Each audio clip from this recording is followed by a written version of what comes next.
बाहुबली सांसद बृजभूषण शरण सिंह का कटा टिकट। बीजेपी ने बृजभूषण के छोटे बेटे करणभूषण सिंह को किशनगंज से उम्मीदवार उतारा। रायबरेली सीट पर भी बीजेपी उम्मीदवार का ऐलान। दिनेश प्रताप सिंह को मिला टिकट। पिछली बार सोनिया गांधी से बड़े अंतर से हार गए थे दिनेश प्रताप सिंह। राहुल के संविधान की प्रति देखने पर बरसे पीएम मोदी। कहा, जो लोग संविधान लेकर नाच रहे हैं, इनके राज में देश में 2 संविधान और 2 झंडे थे। गुजरात के जूनागढ़ से पीएम मोदी की इंडिया अलायंस को 2 टूक। कहा, देश में न सिर्फ फिर से 370 ला पाओगे और ना ही सीएए हटा पाओगे। पाकिस्तान के पूर्व मंत्री फवाद चौधरी के बयान को लेकर पीएम मोदी ने कांग्रेस को घेरा। गुजरात के आनंद में बोले, यहां कांग्रेस मर रही है और वहां पाकिस्तान रो रहा है। पीएम मोदी बोले, शहजादे को प्रधानमंत्री बनाने के लिए उतावला है पाकिस्तान। पाकिस्तान के पूर्व मंत्री ने राहुल का वीडियो शेयर कर लिखा था, Rahul on fire. PM Modi के खिलाफ उगला था जहर। आतंक के आकाओं को डोजियर देती थी कांग्रेस सरकार। हमारी सरकार आतंकियों को घर में घुसकर मारती है, पीएम मोदी का बयान। पीएम मोदी ने कांग्रेस पर साधा निशाना। कहा, देश ने 60 साल देखा कांग्रेस का शासनकाल, देश में 10 साल से बीजेपी का सेवाकाल। पीएम मोदी का राहुल गांधी पर अटैक। कहा, माथे पर संविधान रखकर नाच रहे हैं कांग्रेस के शहजादे। इसी देश में 2014 से पहले 2 संविधान और 2 झंडे थे। पीएम मोदी की कांग्रेस को खुली चुनौती, लिखित में दें कि धर्म के आधार पर मुस्लिमों को नहीं देंगे आरक्षण। सलमान खुर्शीद की भतीजी की वोट जिहाद की अपील पर बोले पीएम, एक तरफा इंडी गठबंधन एससी, एसटी, ओबीसी और जनरल में बांट रहा है, दूसरी तरफ एकजुट होकर वोट जिहाद की अपील कर रहा है। आनंद के बाद सुरेंद्रनगर में बोले पीएम मोदी, आपका बेटा अपनी 10 साल की सरकार का रिपोर्ट कार्ड लाया है। आज दुनिया में बज रहा है भारत का डंका, ये आपके वोट की ताकत। पीएम मोदी ने कांग्रेस पर साधा निशाना। कहा, 10 साल पहले लाखों करोड़ों के घोटाले से देश था शर्मसार। कांग्रेस ने जल थल से लेकर नभ तक किए घोटाले ही घोटाले। सपा के गढ़ मैनपुरी में यूपी सीएम योगी का रोड शो। बीजेपी के समर्थन में वोट मांगे। सीएम योगी के रोड शो में दिखा बुलडोजर। कार्यकर्ताओं ने बुलडोजर पर बैठकर योगी पर फूल बरसाए। मैनपुरी में बीजेपी ने जयवीर सिंह को बनाया उम्मीदवार। यूपी सरकार में मंत्री हैं जयवीर सिंह। एसपी कैंडिडेट डिंपल यादव से मुकाबला है। मैनपुरी में बोले सीएम योगी, इंडी गठबंधन को वोट देने का मतलब भारत की आस्था के साथ खिलवाड़। एसपी कांग्रेस गठबंधन भारत को फिर गुलाम बनाने की साजिश का हिस्सा। गुजरात के बनासकांठा में 4 मई को रैली करेंगी प्रियंका गांधी। पहले 3 मई को होनी थी कांग्रेस की रैली। राहुल अमेठी के 15 साल तक लापता सांसद थे। राहुल की नियत नीति पाखंड था, स्मृति ईरानी का अटैक। राहुल गांधी को स्मृति ईरानी ने दिया खुला चैलेंज। 15 सालों का दे हिसाब, मैंने 5 सालों में अमेठी का किया तेजी से विकास। बदायूं से सपा उम्मीदवार आदित्य यादव का बयान, हार के डर से घबराई बीजेपी, भारी अंतर से जीतूंगा चुनाव।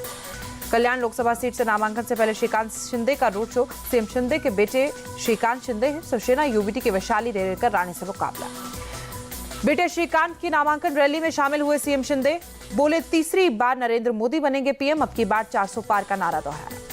मुंबई के बोवेली में पीयूष गोयल ने निकाली नमो रथ यात्रा। बड़ी संख्या में पार्टी समर्थकों ने हिस्सा लिया। नॉर्थ मुंबई सीट से प्रत्याशी हैं पीयूष गोयल।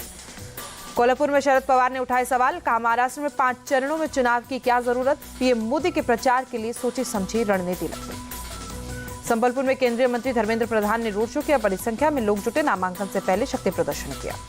संबलपुर के मां समलेश्वरी मंदिर में केंद्रीय मंत्री धर्मेंद्र प्रधान ने पूजा अर्चना की। नामांकन दाखिल करने से पहले माता का आशीर्वाद दिया।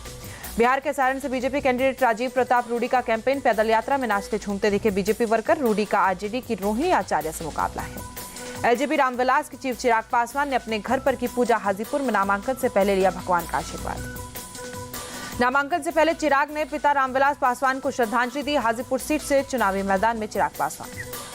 बिहार के अररिया में बोले जेपी नड्डा, एक तरफ आरजेडी कांग्रेस की लूट कुशासन, परिवार कल्याण, दूसरी तरफ मोदी सरकार का सेवा सुशासन, गरीब कल्याण, दोनों में आप तय करें। जेपी नड्डा का लालू पर अटैक। कहा, जेपी आंदोलन में लालू परिवारवाद, रिश्वतखोरी के खिलाफ उठाते थे आवाज। आज खुद लालू परिवारवाद, करप्शन में आखंड तक डूबे। बिहार में एनडीए का सुपड़ा होगा साफ। बीजेपी ने बिहार को सिर्फ ठगने का काम किया। तेजस्वी यादव का अटैक। पाटलिपुत्र सीट से आरजेडी प्रत्याशी मीसा भारती का विवादित बयान। पीएम मोदी को बताया बूढ़ा। कहा, जनता ने 2 बार दिया मौका, इस बार जनता देगी जवाब।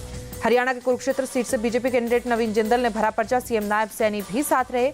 आप प्रत्याशी सुशील गुप्ता से मुकाबला है। उड़ीसा के सीएम नवीन पटनायक ने कांटाबाजी सीट से नामांकन दाखिल किया। हिजरी विधानसभा सीट से भी चुनाव लड़े हैं बीजेपी जी। ओडिशा के टिटिलागढ़ के देवी मां घंटासुनी मंदिर में तुकुनी साहू टिटिलागढ़ विधानसभा से नामांकन से पहले पूजा अर्चना की। बीजेडी सरकार में मंत्री है तुकुनी साहू। जम्मू कश्मीर के पूर्व सीएम उमर अब्दुल्ला ने पर्चा भरा। बारामूला सीट से उम्मीदवार है। 20 मई को मतदान होगा। नामांकन दाखिल करने के बाद एनसी नेता उमर अब्दुल्ला का बयान, रिकॉर्ड मतों से जीतूंगा चुनाव। दिल्ली वेस्ट लोकसभा सीट से बीजेपी उम्मीदवार कमलजीत सहरावत की नामांकन रैली, कई दिग्गज नेता शामिल हुए। कांग्रेस चीफ खड़गे ने पीएम मोदी को लिखा लेटर, इलेक्शन कैंपेनिंग के दौरान बार बार झूठ बोलने का आरोप लगाया। भगवान राम और शिव पर खड़गे के बयान पर योगी का पलटवार, सनातन को अपमानित करना कांग्रेस की फितरत। राजस्थान के पूर्व सीएम अशोक गहलोत का बयान, जनता के मुद्दे उठा रही है कांग्रेस, महंगाई बेरोजगारी से देश बेहाल। मुंबई में एमएनएस चीफ राज ठाकरे से मिले बीजेपी नेता आशीष शेलार और उज्जवल निकम, लोकसभा चुनाव में प्रचार के लिए हुई बातचीत, राज ठाकरे ने पीएम मोदी को दिया समर्थन। कुरुक्षेत्र में बोले सीएम नायब सैनी, हरियाणा की 10 की 10 लोकसभा सीटें जीतेंगे, पीएम मोदी के लिए पूरे देश में माहौल है। पोरबंदर से बीजेपी कैंडिडेट मनसुख मांडविया का रोड शो, भारी संख्या में पार्टी कार्यकर्ता जुटे। मांडविया ने डॉक्टर अंबेडकर की मूर्ति पर माल्यार्पण किया। गुजरात के अहमदाबाद में बोली सुनीता केजरीवाल, चुनावों के दौरान केजरीवाल को जेल में डाला गया, आप वोट से इसका जवाब दें। आंध्र प्रदेश के विजयवाड़ा में वाईएसआरसीपी कैंडिडेट देवी नैनी अविनाश की कैंपेनिंग, विजयवाड़ा इस इलाके में घर घर जाकर लोगों से समर्थन मांगा। आंध्र प्रदेश के नेल्लोर में वाईएसआरसीपी कैंडिडेट खलील अहमद का डोर टू डोर कैंपेन, लोगों से अपने पक्ष में मतदान करने की अपील की।